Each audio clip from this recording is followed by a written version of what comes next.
There's lots of ways you can increase your apiary size, and lots of reasons why you want to do it. And so we're going to talk about that tonight. So you have swarms or do cutouts, where you cut out the side of a building when they form the nest in there. They call it cutouts. It's a lot more work than I like to get into, but some people enjoy tearing buildings apart and doing that. So we're going to split nukes and colonies here, or make nukes and colonies. And basically they're really similar, just one is big and one is not so big. So what is a split? It's a division of the colony. You can do a full-size colony, or you can make nukes, which is a nucleus colony, which is generally 5 frames, and they just call it a nuke. Canadians call them nukes for some reason. Okay, it was first described by L.L. Langstroth in 1853. It's really a simple process. Like I say, you can make it as complex as you want. You get on the web. They have what they call runaway splits, or sun queen splits. We're just going to talk about walkaway splits and making nukes. So basically, you take one colony and you split it one way or another, or take some bees out of it and make another colony.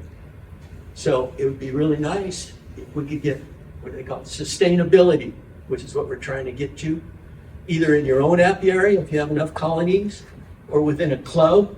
You get sustainable, so you can share bees and everything, and queens, and equipment like comb and honey and pollen, so you don't have to spend $200 or $300 for that stuff every year. So, and you're not just splitting the bees, you're splitting the resources in the colony.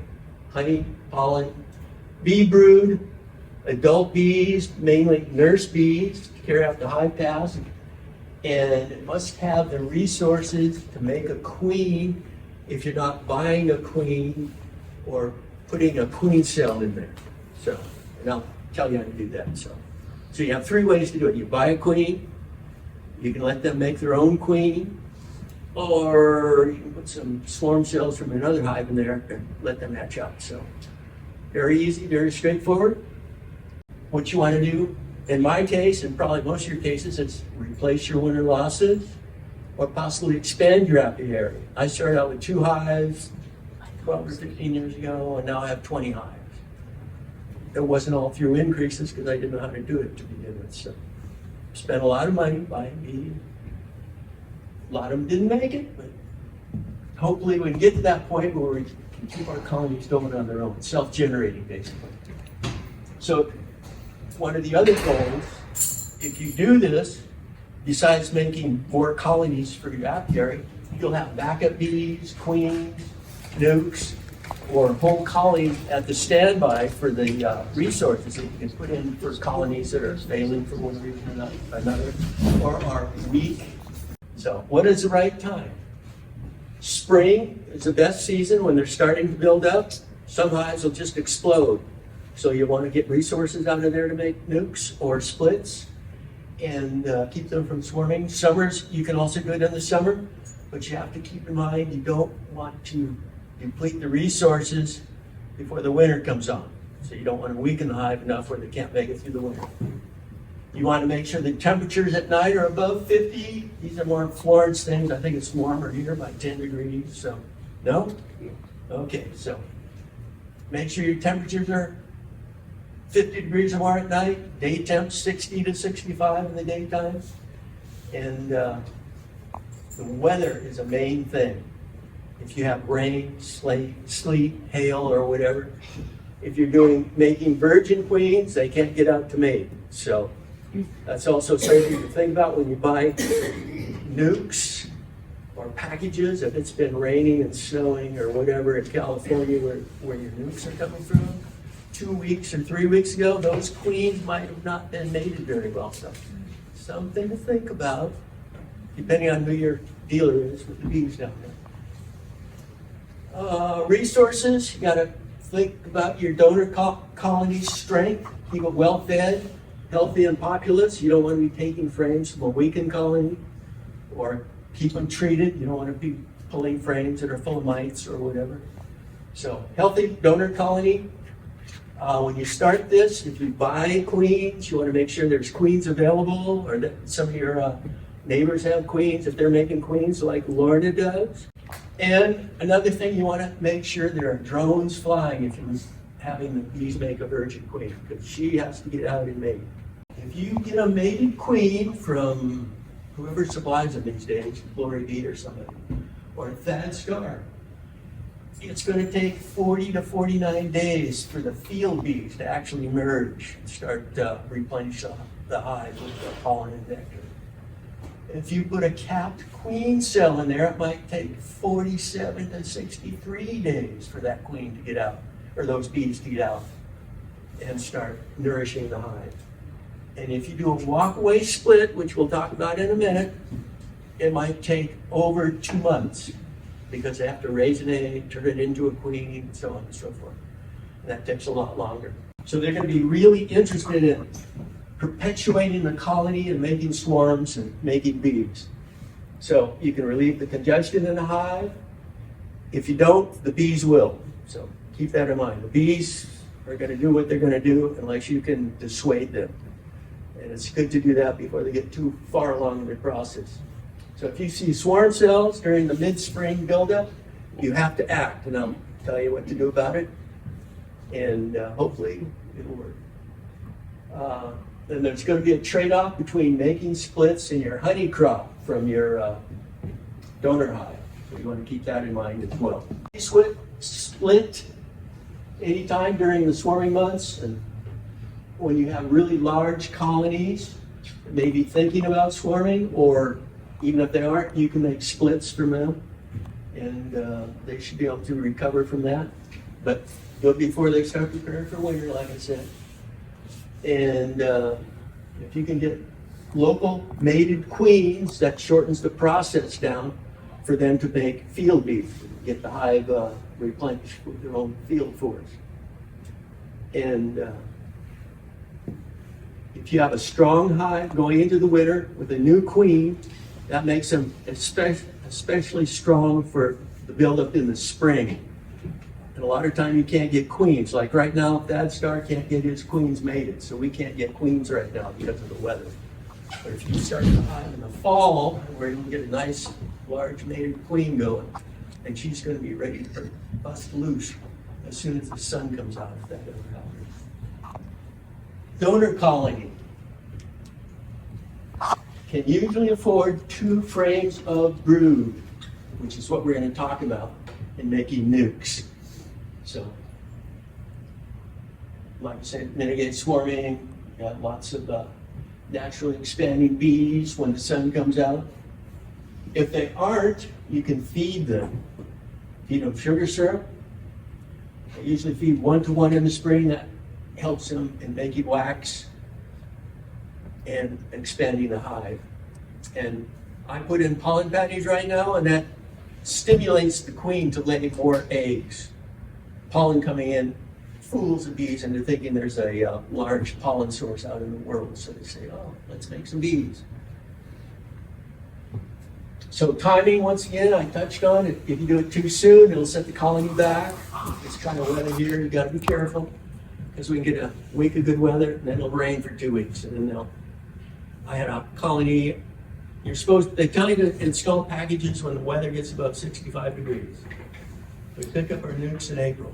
How many times is it 65 degrees in April? So I installed a package when it was 45 degrees. 3 weeks later, after rain and snowed and everything, I had a bunch of brood that just died in the cells.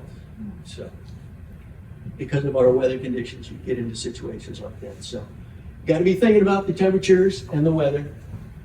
Not a lot we can do about it, but okay, what size box do you want to make a queen from? A full-size colony or a 5-frame nuke? And that depends on your goals.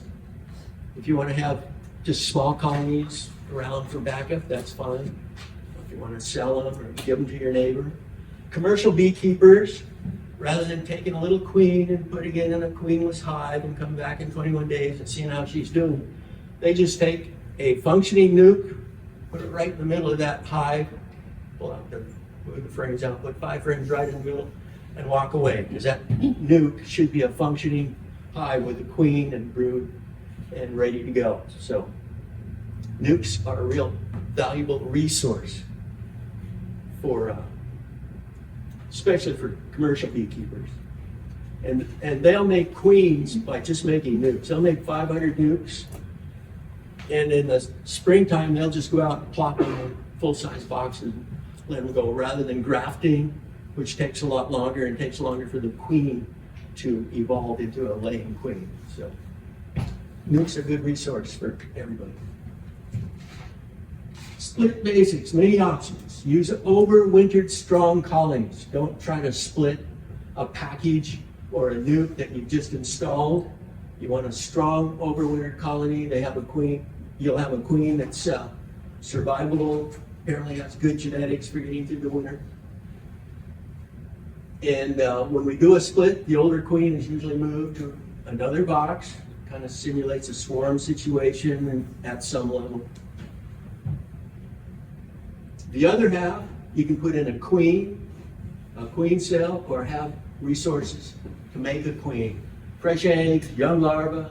You need lots of nurse bees, lots of pollen and honey. And like I said, if you're going to produce a queen, the drones have to be available. So I saw a drone last week, but you need lots of drones. So it's going to be a while before they start forming drone congregation areas, which is where the drones go and hang out waiting to mate for a queen. And that's a whole other scientific talk, but that's what they do. And you need lots of drones. And you'll see them on the hive. They usually head out 11 o'clock in the morning or so, hang out in the drone congregation area, and then come back 3 or 4 in the afternoon. Do you have any last questions as you go? You can. So if you move the older queen and put it into a new box, do you then put that box into a different apiary for a while? Because if you're trying to simulate the swarm and you move the old queen, all the foragers are going to go from that hive back to the original location, and you're going to have the queen with not a lot of bees. There's a lot of papers on that, and you're exactly right. Some people say move it 2 miles, and then those bees will reorient and still go to that hive. A lot of us don't have the option to move a colony 2 miles. So, like I was saying, those field bees will go out and they'll come back and they'll go right back to the original place, but that'll fill up your new colony. So that's a good thing. You have lots of bees.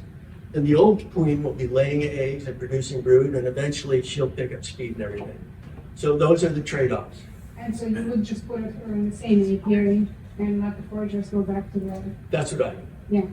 But I have, like I said, they say 2 miles or 2 feet when you're moving a hive. But in this case, if you're making a new hive, a split, I have moved hives. I just lock them up for 24 hours or 48 hours, put a screen on the front, take that out, put branches in the front.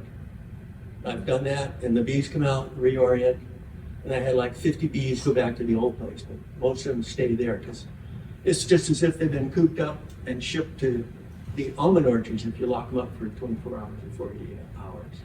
So that's what I do. But there's a lot of discussion about how and why. So you take the old queen, put her, take 2 frames of brood out of the hive, make a nuke, put it where the old hive was. The rest of it goes to a new stand in the same apiary, close the entrance. Right? For 24 hours. Right. And then modify the entrance so that it can be place. And I just put a couple of branches of huckleberry bushes or something in the front. And they come out and go, well, we've been locked up for a day or 2, let's reorient. And it seemed to work. So. And if you go ahead and make a split, can't you just get a queen and put the new queen still in the cage, hang it in the split, and put the split 3-4 feet away? Those bees will go right to that queen. Exactly right. That's what I've done in the past. Yeah. So that separates the colony right there. The old queen's got her brood, and the new brood's got a new queen in there. And wait 4 or 5 days, open it up, the queen's cleaned out, and everybody's happy. Yeah, you can exactly do it that way. So it just depends on your goal. If you can get a queen in the springtime, sometimes you can't, but if you can, that works just perfect. So now you live in Florence? I do. where do you get your queens from? Because I think if you're just a small, at 4 or 5 hives, trying to produce queens that's a lot of work.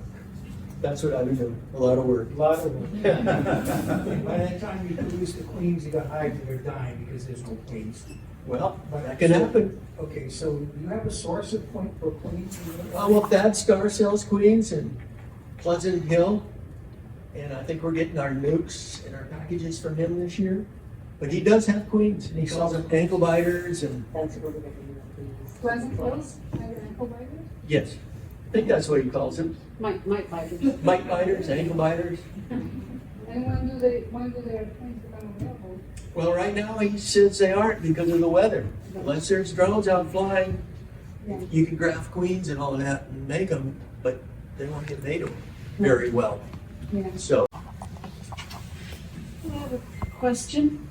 Is a queen cell and a swarm cell the same thing? a swarm cell is a queen cell. Okay. There's 3 kinds of queen cells. There's a swarm cell. There's a supersedure cell. When the queen is, they don't like that queen anymore, they'll make a supersedure cell and then kick her out or kill her or something. And then there's an emergency cell, which is similar to a supersedure cell, only be smaller and more compressed into the comb and in the middle of the frame usually, which is where a supersedure cell generally is. And that's when the queen has died or something, they've got to do something right away. So they may or may not have larvae that's old enough to make a healthy, strong queen, so they're doing the best they can. You can feed a colony to get stronger with sugar, syrup, or fondant, and so they can produce workers and royal jelly and so on and so forth. And in your splits, you need enough bees to guard the hive and carry on all the hive tasks. So we'll cover that in a minute. And you need bees as strong as that one up there. Okay, split basics. So you reduce the entrance once you make the hive, the split, because there may be some robbing going on, especially if you're feeding. And if you're feeding a nuke, this is a nuke, 5-frame box. So depending on how you make it, they may have, the bee population may go down while the queen is getting ready to lay eggs. So you want to reduce the entrance a little bit so you don't produce a robbing situation. I had some mini nukes, I made queens, and there's lots of syrup in the back of it, and they will go after those and drop out very quickly because they can smell that sugar syrup in there. Check next day for a low population. So, and I'll show you how to do this, but you get your frames in here for making the nuke. And like I said, I'll tell you, you just take another frame and shake bees in there to get the population back up if it starts going down. And that's why you need strong donor colonies, because you need to keep putting nurse bees in there if they happen to start dwindling. And the colony population will drop as the as time goes on when the queen is preparing to start laying eggs. If you don't buy a mated queen, she'll start laying immediately, hopefully. But if you do it some other ways, and they have to raise a virgin queen or you graft, then it's going to take a while for that queen to get up to speed. In the meantime, the bees, nurse bees in the colony will start dying off. Well, I said nurse bees, they become foragers. They go off and they start dying off out in the field. And like I said, when you get to the place where it's almost broodless, with whatever you're doing, there's several ways to do it. So at some point they may be broodless, and that's a great time to treat. And 70% of our losses are due to varroa. So when you're making nukes or splits and everything, you still have to monitor for varroa. Right, Roger? And it doesn't have to be entirely broodless, it just shouldn't have any capped brood, right? You could have ants. Right. Or larvae, Right. it's not capped. Right. Unless you want to try putting Formin Pro on there to get through the cappings, but that's pretty strong, starting with kind of a weakened situation. And it has to be warm enough. Right. Exactly. So, when you're making this nuke, should you put the citric acid in there? Or, Forming? yeah, this. Well, I've had some nukes that became mite bombs, so at that point you don't have a choice. You either kill the whole hive or try to put some formic pro pads in there to get in through the cap cells and kill the mites. So once they become a mite bomb, you have to take some drastic action. And I can't, that's up to you guys how you want to do it. I can't really tell you how to do it, but Formic Pro will kill mites inside the cells, but it might harm the bees. It's pretty strong. So, walk away splits. That's the easiest one. Let's see if we can.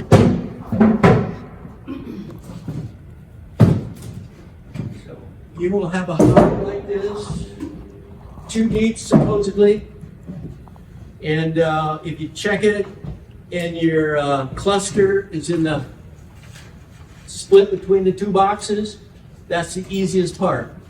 You just take 1 box, move it over to another stand with a bottom board and a top board, and you don't even have to find the queen. So, like Svetlana said, these field bees will fly out of the one you moved and fly back over here and repopulate this. So you want to have as many cap brood in this one, but so when they do hatch out, they replenish this hive. So, and I'll talk about what to look for on the front. So that's the easiest one.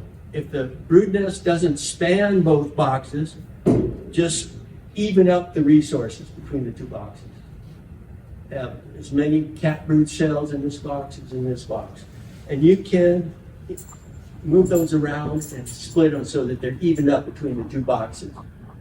So, put a lid on, walk away, and you don't have to know where the queen is.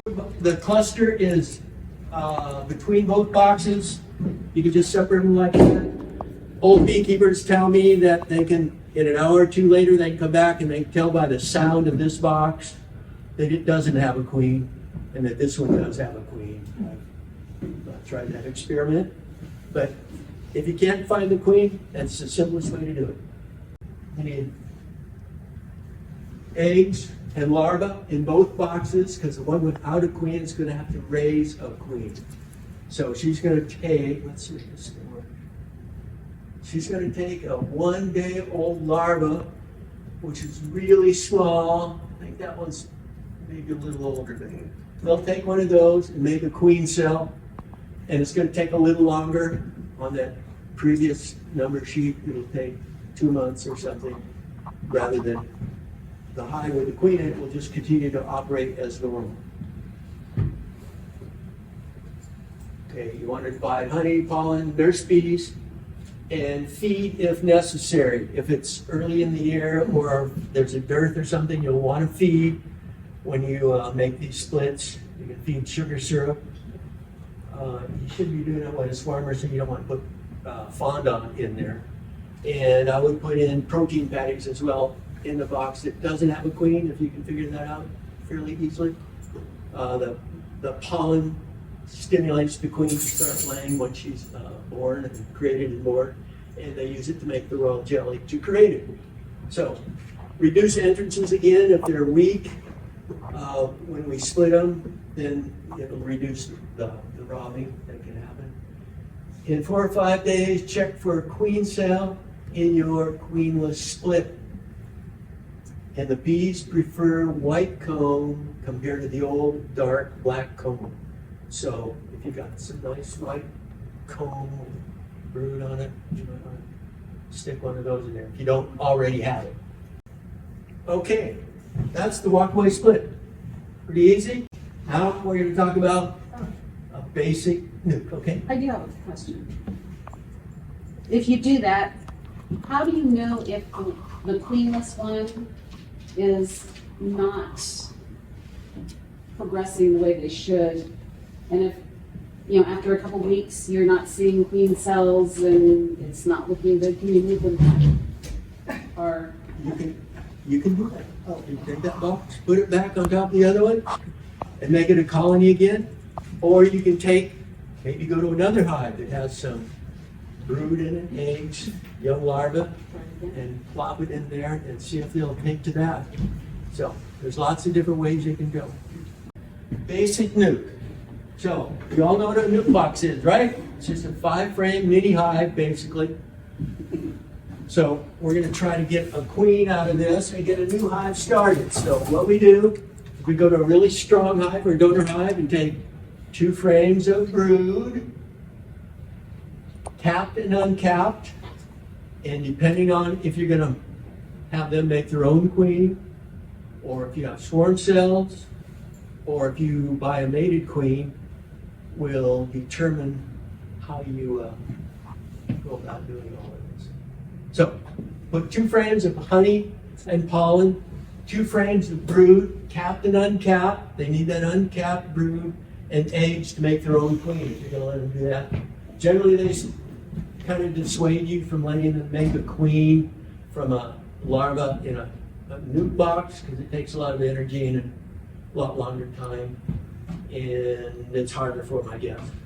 So then you need 1 frame of drawn comb foundation or starter strips, and then, like I said, you put in a queen, a virgin queen, a mated queen, or queen cells. And I'm not going to talk about them making their own queen because everything I read says it's harder for them in a nuke box to do that. So this is the brood frame. You guys all know what that is. It's got cat brood there. And this is the cat brood. Some holes in it for one reason or another they hatch. There should be pollen in these frames right here. A little bit of honey in the corners. So you put 2 frames of those in your nuke. And you look for brood. This is lots of royal jelly on these. These are eggs. You guys all know that? I don't know if we have new beekeepers here. Okay, so it's good. So those are eggs over here. You gotta look real closely to see those sometimes. These are uncapped larvae. This is a honey frame. This is capped honey. They need that. So they need at least 1 frame of honey and 1 frame of pollen. But generally they're mixed. So you'll get like honey in the corners here, and this is pollen here, various different flavors of pollen from different sources. So that's good. The more sources you have, the more different nutrients you'll get. So if you have lots of different colored pollen, that's a good thing. And generally you'll get frames that have both. So you have capped honey up here on the top, and then pollen down here. So in the classes I took, they say put a frame of pollen in and a frame of honey, but all mine are mixed. I have honey and pollen, so I just do that.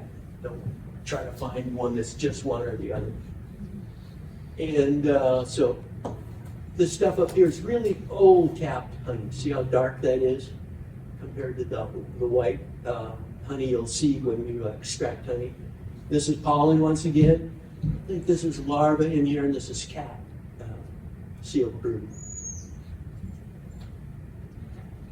So if you put a queen cell in there that you buy from Thad or somebody, or your neighbor beekeeper, or Lorna once she gets her honey or queen production going, you will more than likely, the queen will come in a cage like this for $35 or $40 or something like that.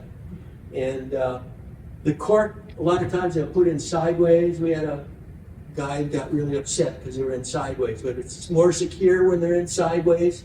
I don't know if you can all see that, but some people think they have to be pushed in the shape of the hole, but they pop out easier that way. So that's why they do that. It also makes it easier to pull out. So that's California bee queen cage. Generally, that's the way they come, but they can come in queen Benton 3-hole cage or a JZBZ. So what you do is your 2 frames of brood that you put in here in the middle. You have your feed frames on the outside and drawn out combs next to your brood, so the queen can start laying in it when she gets to that stage. You take this cage here, pull the cork out, put a gummy bear in there. You guys, have you heard of all this? Or? I don't want to go over it, but new guys have it. So you put a gummy bear in there, or a marshmallow, and you hang that between the frames, and usually I just squish it between the frames, but this part here has to be facing forward or backwards so that the queen, or the worker bees, the nurse bees can feed her, and that they will just eat that gummy bear or marshmallow out of there in 2 or 3 days. Some people put a little bit of masking tape on there because they think the queen should be in that cage for a week or more. And then they'll take that off after 3 or 4 days and they'll devour that marshmallow and the queen could get out. So that gives the bees a chance to get used to that queen and her pheromones. So, and I put the hole up so that I can just tilt the lid off. So you'll have an inner cover and an outer cover.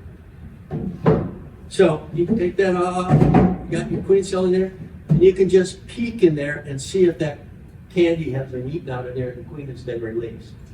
Sometimes they don't get released, so you have to push that candy out of there yourself. 2 to 3 days, they should be. 2 or 3, my experience has been 2.5 days, they're generally out. And I haven't had a problem with them rejecting a queen, but as soon as I say that, somebody will do that and it might happen. You have to get it. Day 3, you open and check, and Yeah. if she's not released, you take out the bird. You can do it that way.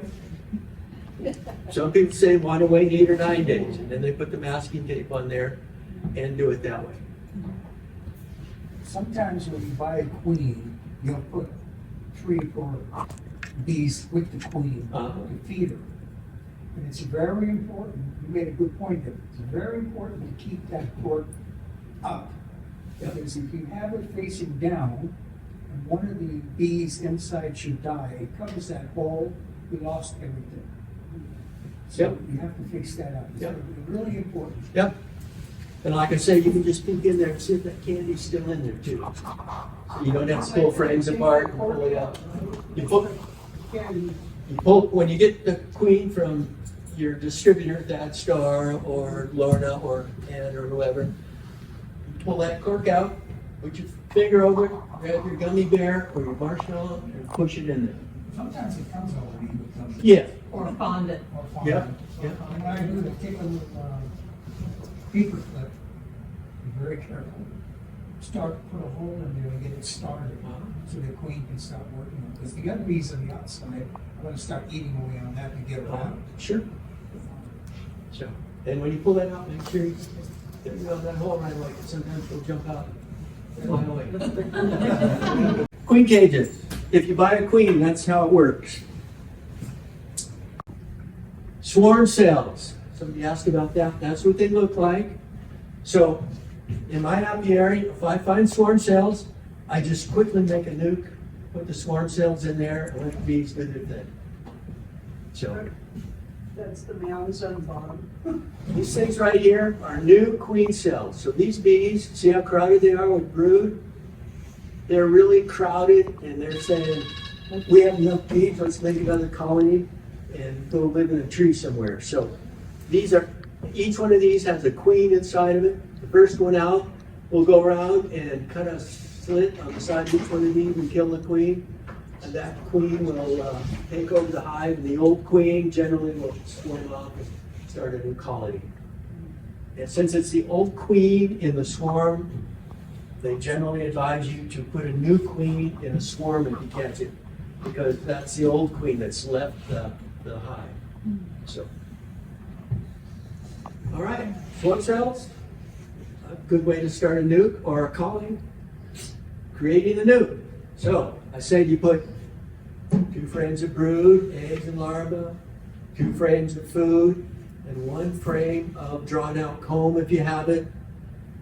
You can get that from another beekeeper if you don't have it when you first start out, or from one of your other colonies if you're that far along.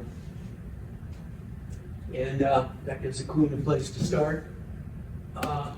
Then you shake a couple frames of nurse bees in there from your donor hive as well. You want them to have lots of nurse bees to help with starting the new split colony. Feed it if you need to.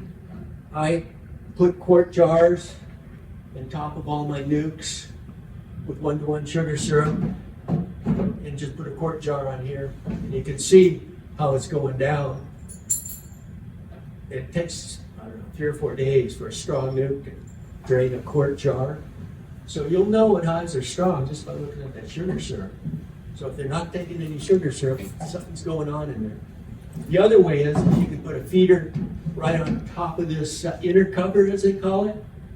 So I have gallon jugs as well that will last a week rather than a couple of days with the quart jars. I put a gallon feeder on this and let them heave up their hive with that. And you can also see in the sun how that's going down or not. So that'll give you an indication of if the bees are taking to the new syrup and making comb in there. When you have a top feeder, like a jar, do you cover it with an empty box? Yeah, I put another nuke on top of it. So if I have a feeder on here, I just put this thing on top of it like that, and then put the cover on here because the sun will heat it up and force that liquid down into the colony, which is something you don't want. You don't want the bees to get wet. Good point. And I do that on any hive that I'm feeding. I'll cover it with a bigger box if it's on a full-size colony, and then put the lid above the feeder.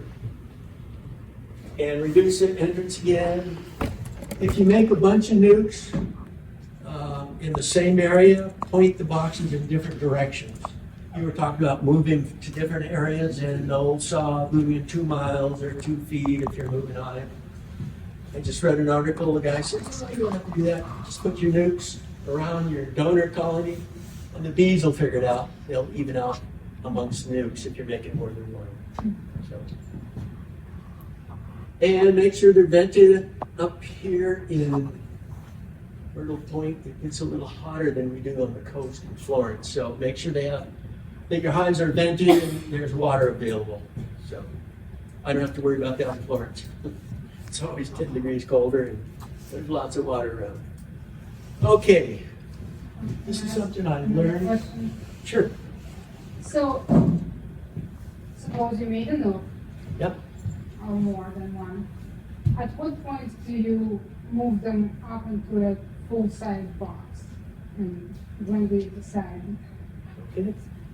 Well, you know the frames you put in there, calf root. You know the frame you put in there with drawn out comb. When she starts laying good on that, it would be a good time to think about it. So depending on how many bees you put in there to begin with, the general rule is a 70% rule, but that's generally on a bigger hive when you have 7 frames out of 10 filled. This is a lot smaller, so it's hard to judge, but you'll know. So you can I check. hope so.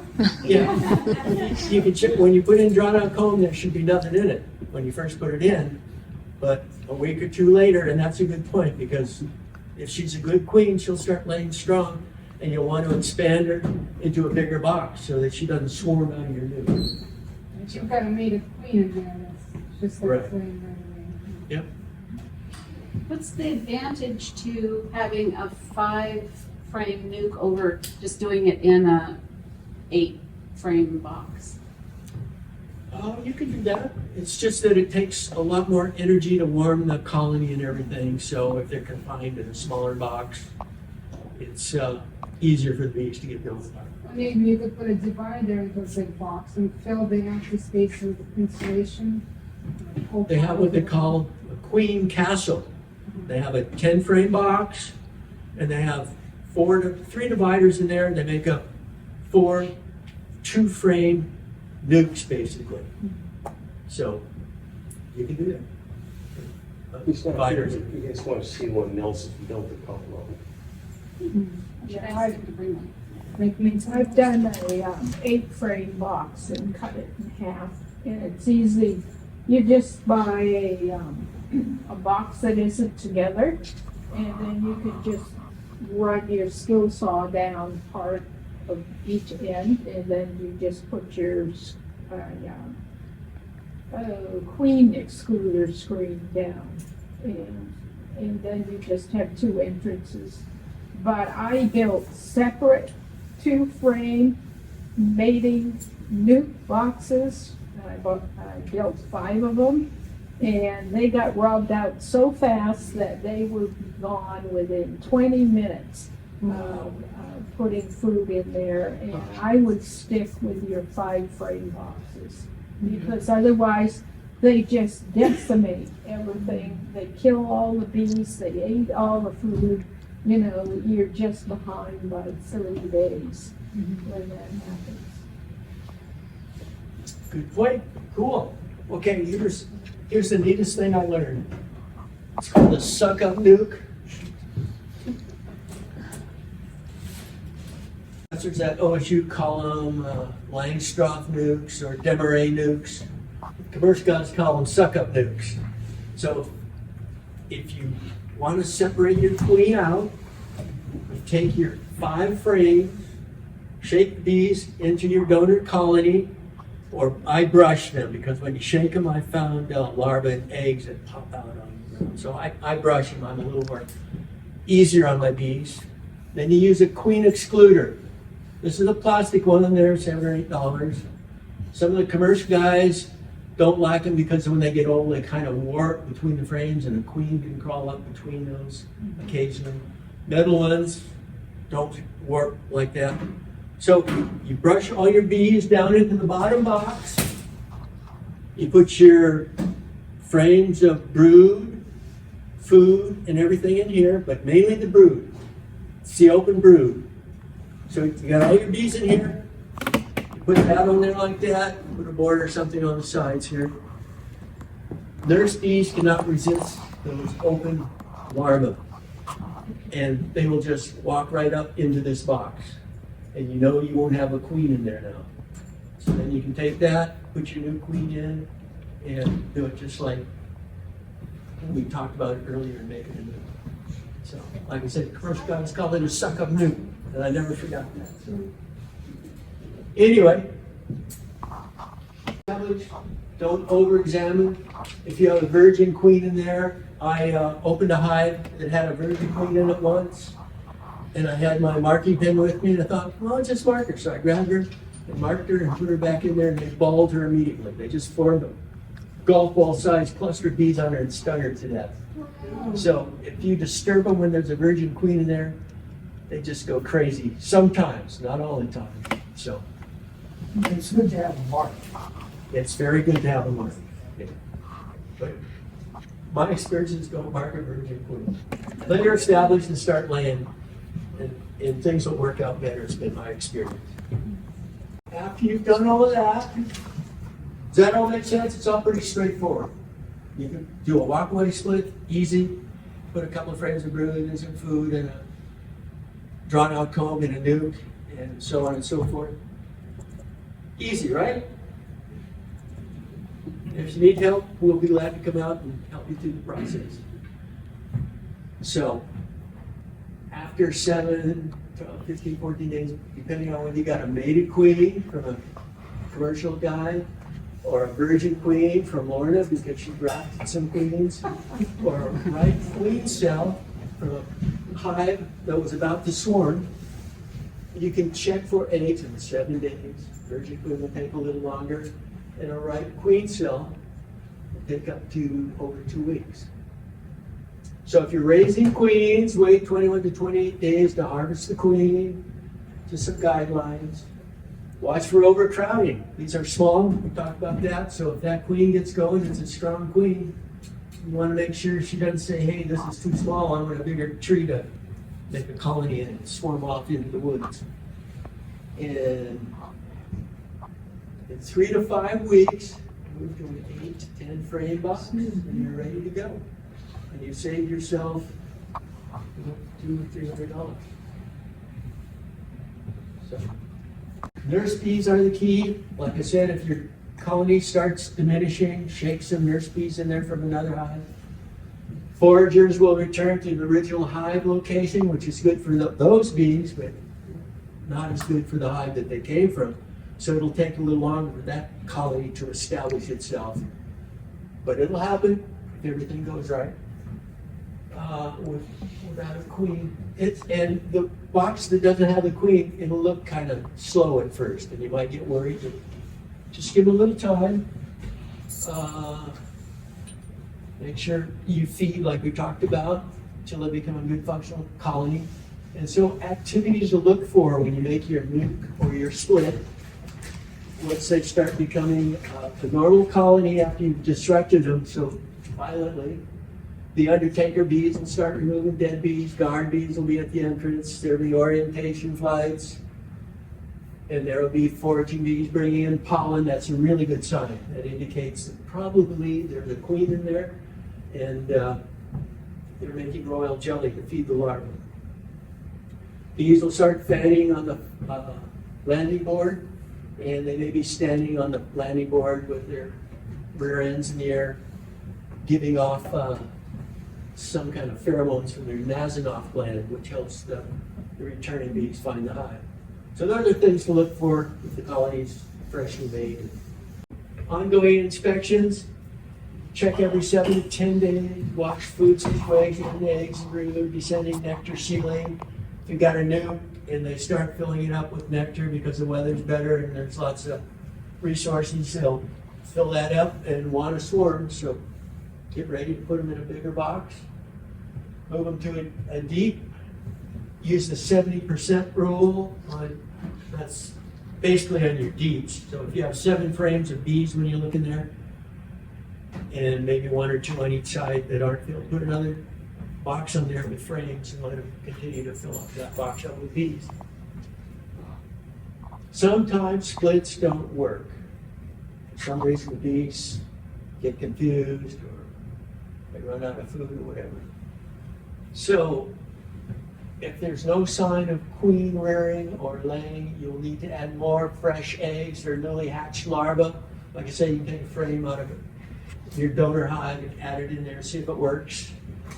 And you can shake some more nurse bees in there if they're starting to get low on nurse bees from your donor hive or hives. And if that doesn't work the second time, move everything back to the original colony and think about doing it some other day or trying it on another colony. If it works, you'll go from 2 hives to a yard like that. And the whole point is to get sustainable bees going. So you don't have to buy from, I don't want to put commercial beekeepers out of business, but it's nice if you can save some money, either in your own apiary or within the club, get some kind of plan going where you can raise your own queens, your own bees, make some nukes, spread them around.